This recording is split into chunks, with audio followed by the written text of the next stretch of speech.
My name's Allison Dinsmore, and I'm giving you a speech on the differences between adoption and natural childbirth. Do you want to have kids? I've thought a lot about this in my future, and both options have a lot to consider.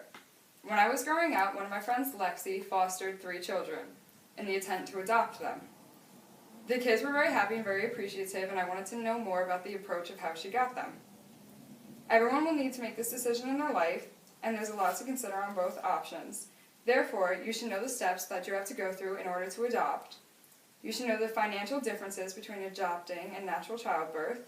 You should know the emotional differences for the children, and the aging impacts on biological child versus adopted child mental capacity.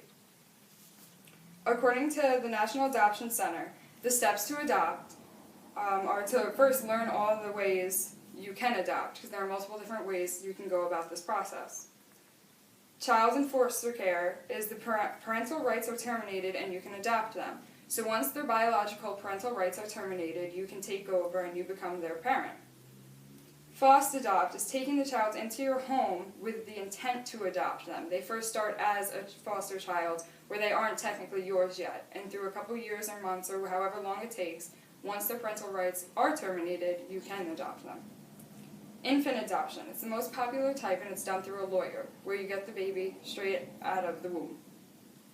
Select an agency and complete a home study. A home study is when a social worker and an agency that's licensed in your state comes to your house and evaluates the home life situation, who lives in the home, how much income you have coming in, and all that good stuff. So once you arrange the home study, they can come multiple times a month, they can come once, they can come however many times they want, and they can basically look through whatever they need to look through in order to ensure safety in the home for the child. The social worker will need all your personal information, and you need to meet all of their expectations of you in order to adopt this child. You need to search and find a child that you'd like to adopt, their age, their race, their background, medical records. You need to visit the child and receive a placement date and finalize the adoption. When you meet with your child, you can meet with them multiple times in this period. It normally goes for a couple months, up to 6 months, and they get to know you, you get to know them, and you see if it's a good fit before you actually adopt the child and finalize your adoption. Financially, both natural childbirth and adoption can be expensive. According to Parents.com, vaginal birth is less expensive than a cesarean section. Vaginal birth is about 7 in 10 childbirths, and a C-section is about 3 in 10. Vaginal delivery on average costs $2,600 without any complications, so you need to be prepared. That's what you have to spend going into it. C-section costs on average $4,500. A private adoption costs more because the agency is assisting your adoption. The private adoption median can be $39,189, but on average it's $40,121. Agency-assisted adoptions, the median is $31,789. The average is $30,789. So it's the same thing.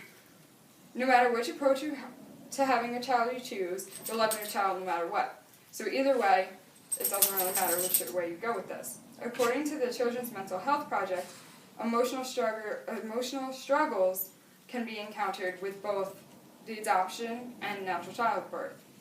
According to Catherine Picelli, when learning of the adoption, once the child learns they are adopted, they experience periods of time where they feel grief and loneliness and like they weren't good enough.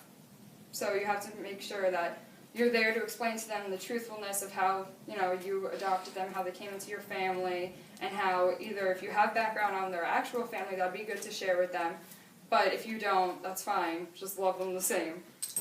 They might feel rejected. Their self-esteem issues will be present while growing up. Sometimes they struggle more than the natural childbirth. But the natural birth identity, children grow up, everybody grows up differently, and they can still have the exact same problems that the adopted child had for different reasons. They could still have self-esteem issues. They could still, feel not good enough just from peer pressure. Everything could be the exact same. You don't know.